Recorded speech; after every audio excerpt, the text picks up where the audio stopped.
Hi. Hello. So we're talking about this video. I forgot his name, but it's called "Making the Crooked Straight." Yeah. And it's about this man. Did he live in Maine beforehand? I don't know where he lived, but I know he lives in Ethiopia because that's where he's been finding a lot of people that have a lot of deformities, and he wants to help them. Yeah, and I was really impressed that he basically took his own life. And even though if he lived in America and then with being a doctor, he'd be able to live in luxury, basically. But he pushed that all aside so that he could go to Ethiopia to help those children and to help other people with spinal injuries or with tumors.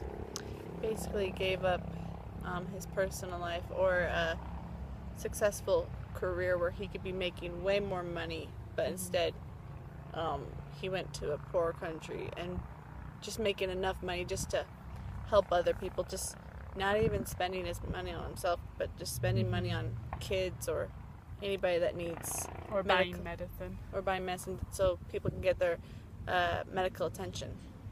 And I like when he said, like, who saves a life saves the saves the world. And so I think, like, looking at the grand aspect of things, like when you do help that one person, they can go out and help other people, or like think about the influence they can have.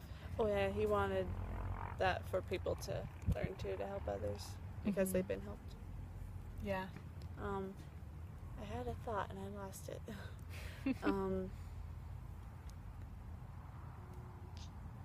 It's gonna come to me. I just Okay. That's okay. I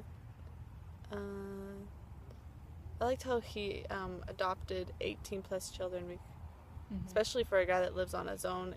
Like, that's a lot of kids, especially when they're teenager years. And just how I just like how he has love for people and he cares and he actually is giving up things, which is really hard for other people. I know that would be really hard for me to give up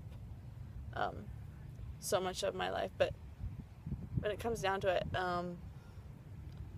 that being selfless is happiness to me. Because even though he's given up a lot, he seems like he's a really happy person. And another thing that I really liked is that he is a religious guy. So I think that's another part that I guess we can bring into our lives, that because we're religious people and we believe that Jesus Christ and God, that they're selfless people, and when Jesus was on this earth, he did nothing but help others, and we need to abide by that example. And this guy, this doctor, he is following Christ's example and helping other people in this world that need help. Yeah, like when he also said that, like, he believed that Heavenly Father was giving him a chance and an opportunity to go help, and that he's like, well, I might as well do it because I have this opportunity to go and reach out and help these other people. And I like to think back, I guess, like reflect on my own life, and when there's opportunities for me to go help, like, do I actually go help people, or do I use the extra time I have and I watch a movie sometimes, or just play games on my computer, and I don't necessarily walk around and try to help people when I have the extra time. But I think that makes a good influence in this video, that it makes me to want to go out more, I guess, and go out of my way to help someone when it's not necessarily convenient for me. Be out of your comfort zone. Making that sacrifice. Yeah, and sacrifices are really hard. Just watching that video just made me almost be in tears, because seeing most of them were kids, and they have like these adorable little smiles, and I can tell that they have these wonderful spirits, and that they're wonderful children of God, and that we should help them and just help each other. That's part of the reason of being on this earth, is just helping and help each other to make the way back home to heaven. Yeah, to make the world a better place, and to make tomorrow a better day. Yep. I said better myself. Would you do the same? Oh, another thing.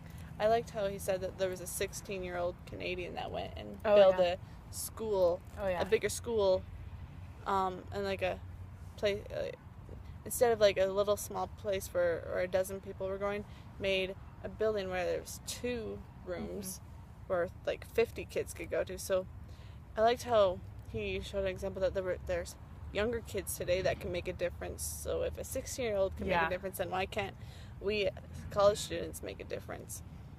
Yeah. That's true. Yeah. And I think that's a wrap. Make a difference, everybody. And yeah.